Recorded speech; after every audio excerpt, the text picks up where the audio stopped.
Hi, my name's Sarah Webb. I'm the IT Service Desk Manager here at Reassured, and I've been here for just over 3 years. I want to share my story with you about my weight loss journey. When I started in July 2019 on Weight Watchers, I was just over 24 stone.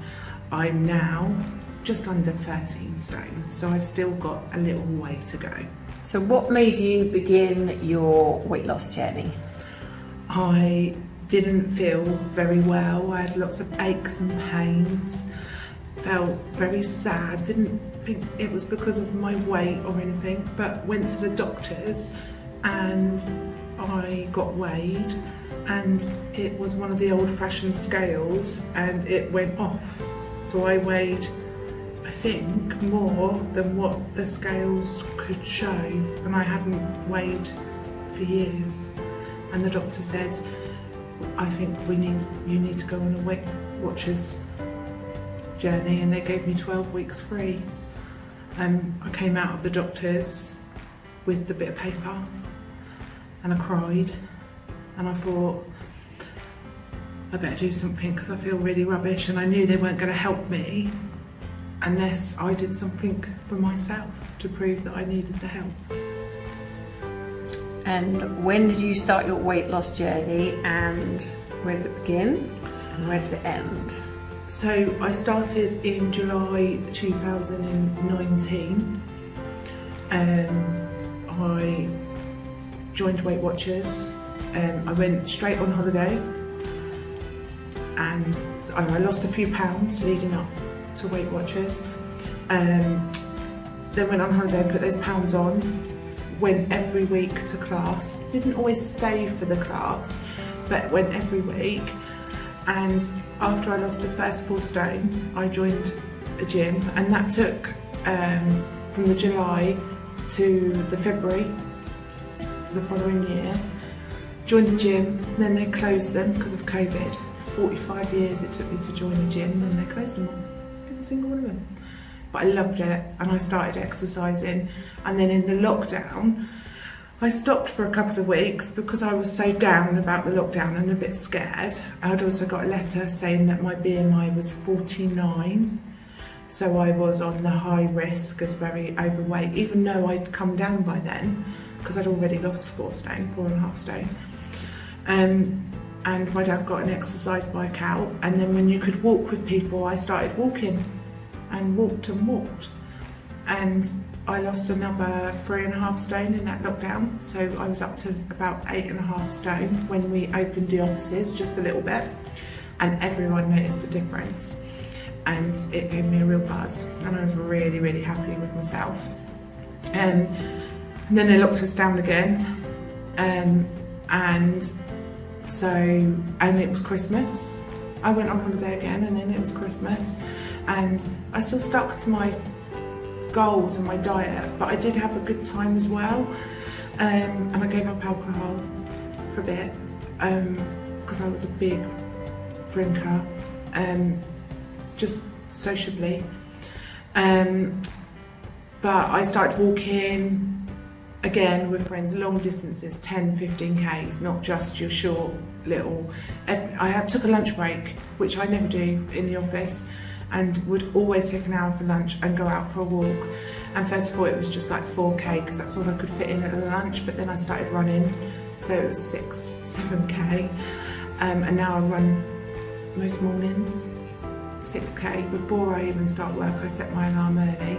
I'm still dieting, but I went back to the doctors a couple of months ago for another, just a checkup, and I got on the scales, and I thought I'd only lost 9.5, 10 stone then, but I've lost 11 stone.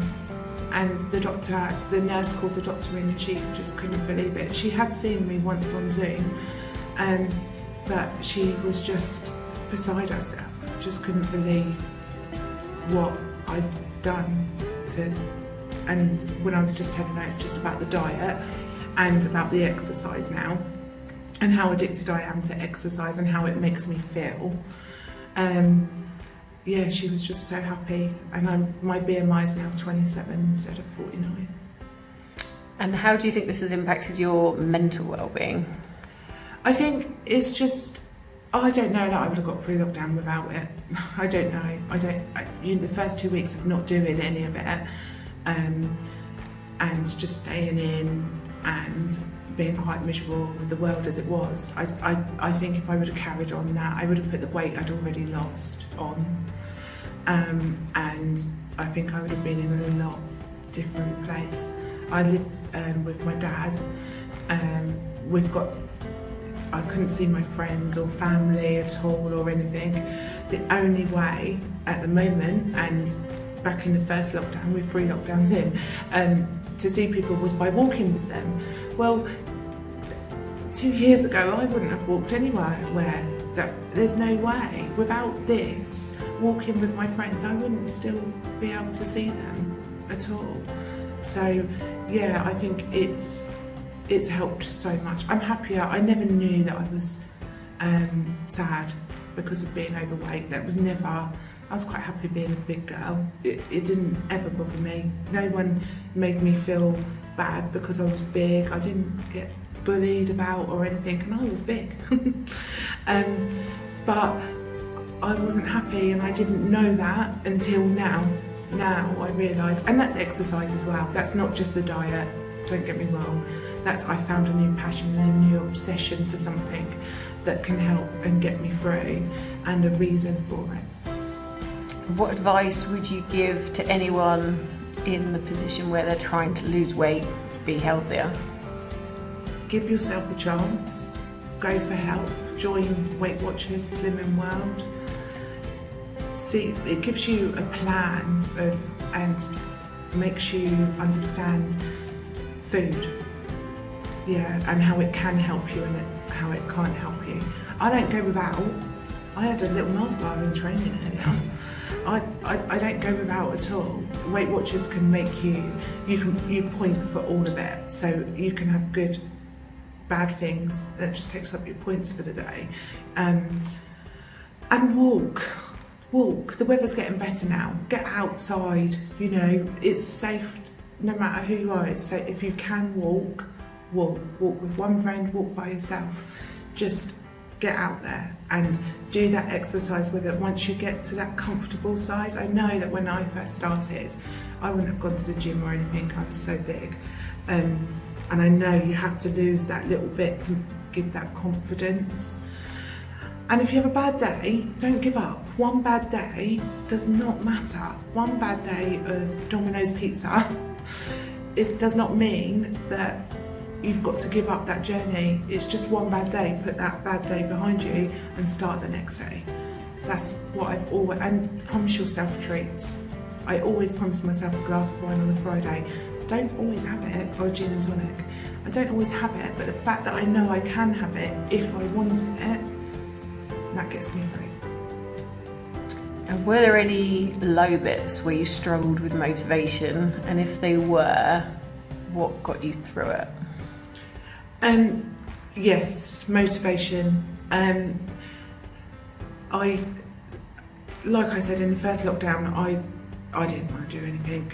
I didn't know what was going on. I was particularly scared because of my dad, and going out and that, and would I catch the virus and everything and that. And even before then, when I went on holiday, the motivation when I came back, because I'd put on 6 or 7 pounds on holiday after the first couple of months, I was like, oh, do I want to do this?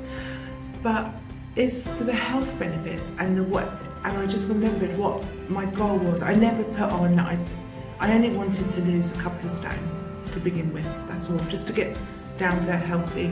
I was wearing a size 24, 26, and I just wanted to get to a size 18 because I'm quite a tall girl. I'm down to a size 14 now. I smashed that goal in the first lockdown. And give yourself a chance, because when you don't reach that, if you set your goals too high, you're never going to reach them, and there's no point doing that. You've just got to keep that motivation going and take photos. I wish I would have taken some photos when I began. I really do, because I've only got old photos that aren't particularly good to see. I haven't got any of day one of diet, because I didn't ever think that I was going to do what I did. and I just wish I would have taken that day one photo, you know, and every couple of months, just to give me that motivation. But looking back on Facebook and that, and seeing how big I was, yeah, that was my motivation, and how good I felt now compared to then. Is there anything else you think people should know, or you'd like them to know from your journey?